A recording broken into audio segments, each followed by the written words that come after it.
उस अल्लाह के नाम पर लौटाएं ना, उस रसूल के नाम पर देना, उन मुकद्दस अजीम हस्तियों के नाम पर लौटाएं कि जिससे आपको रिटर्न ज़्यादा मिले। तो ये बहुत सारी खराबियां हैं।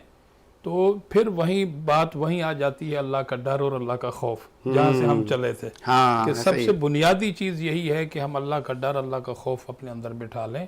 और फिर अल्लाह के नबी सल्लल्लाहु अलैहि वसल्लम ने जिस तरह हमें अपनी ज़िंदगियों को खूबसूरत बनाने का दर्स दिया है कि अपनी ज़िंदगियों को इस्लामी सांचे में ढालो और इस्लाम के मुताबिक अपनी ज़िंदगियों को आप खूबसूरत बनाओ। देखें, आप सहाबा किराम की ज़िंदगियाँ उठा करके देखें, अहले बैत किराम की ज़िंदगियाँ उठा करके देखें, औलिया किराम की ज़िंदगियाँ आप उठा करके देखें, वो हमारी महबूब और अजीम शान हस्तियाँ हैं। उनकी तालीमात का हम मुताला क्यों नहीं करते? आज देखें, हम उनकी तालीमात से दूर होते जा रहे हैं, तभी ये तमाम खराबियाँ जो है हमारे गिर्द घेरा तंग करते जा रही हैं। लेकिन कामयाब है वो इंसान जिसने कुरान और सुन्नत का दामन मजबूती से थाम लिया। वो इस दुनिया के हर मैदान में भी कामयाब है और इंशाअल्लाह आखिरत में भी वो कामयाबियों से हमकिनार होगा। और बड़ी सलमान की बात मुझे अच्छी लगी कि यूके में गालिबन बता रहे हैं कि रात 10 बजे जो है इस तरह होता है।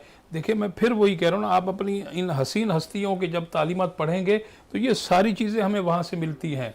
अब यहाँ सुल्तानुल आरिफीन हज़रत बायज़ीद बिस्तामी रहमतुल्लाह अलैह, आपके घर के पड़ोस में एक मजूसी का घर है, गैर मुस्लिम, और जब शाम होती थी तो उस घर से बच्चे के रोने की आवाज़ आती थी। आपने अपनी अहलिया से कहा, भाई पूछो, ये छोटे बच्चे के रोने की आवाज़ आती है, वजह क्या है? तो वहाँ पूछा गया। वो जो गैर मुस्लिम था वो किसी सफ़र पर गया हुआ था, घर मौजूद नहीं था, फैमिली थी अकेले।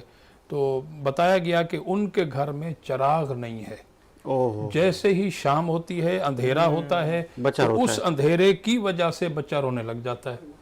तो हज़रत सुल्तानुल आरिफीन बायज़ीद बिस्तामी रहमतुल्लाह अलैह ने फरमाया कि हमारे घर का जो चिराग है वो उठा के पड़ोस में दे दो। ये जज्बा था। वो गैर मुस्लिम है, लेकिन शुरू मैंने आपको बताया ना कि गैर मुस्लिम अगरचे है, वो आपका पड़ोसी है, तब भी उसका हक है, उसके हुकूक हमें अदा करने।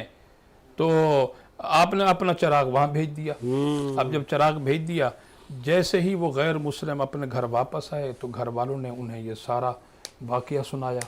उसके बाद वो हज़रत बायज़ीद बिस्तामी के दरवाज़े पर आए, आकर के उनका शुक्रिया अदा किया और कहा कि आपने अपने घर का चिराग हमारे घर में भेजा, ना सिर्फ मेरे घर के अहाते को आपने रोशन किया है, बल्कि आज मैं आपकी मौजूदगी में कलमा तैयबा पढ़ता हूँ और आपके इस आला तरीन अखलाक को देख करके मैं इस्लाम से इतना मुतासर हुआ कि आज मैं इस्लाम का चिराग अपने सीने में जला रहा हूँ। शुरू में मैंने आपको जो है हदीस पाक इसलिए सुनाई कि हुजूर की बारगाह में जब वो शख्स आया और आखिरकार जो है उससे कहा कि घर का सामान बाहर रख दो, फिर वो जिसने तकलीफ़ पहुंचाई वो आया रोते हुए कि हुजूर मुझे माफ़ फरमाए, कि नहीं, उसके पास जाओ, जाकर माफ़ी मांगो, जब वो तुम्हें माफ़ करेगा तो अल्लाह भी तुम्हें माफ़ कर देगा। और अगर मर गया तो देखें, आप तब अल्लाह की बारगाह में रुजू करें, बताएं, सच्ची तौबा करें अल्लाह की बारगाह में कि बारी ताला उसकी ज़िंदगी में मैं माफ़ी नहीं मांग सका, अब जो है मैं तेरी बारगाह में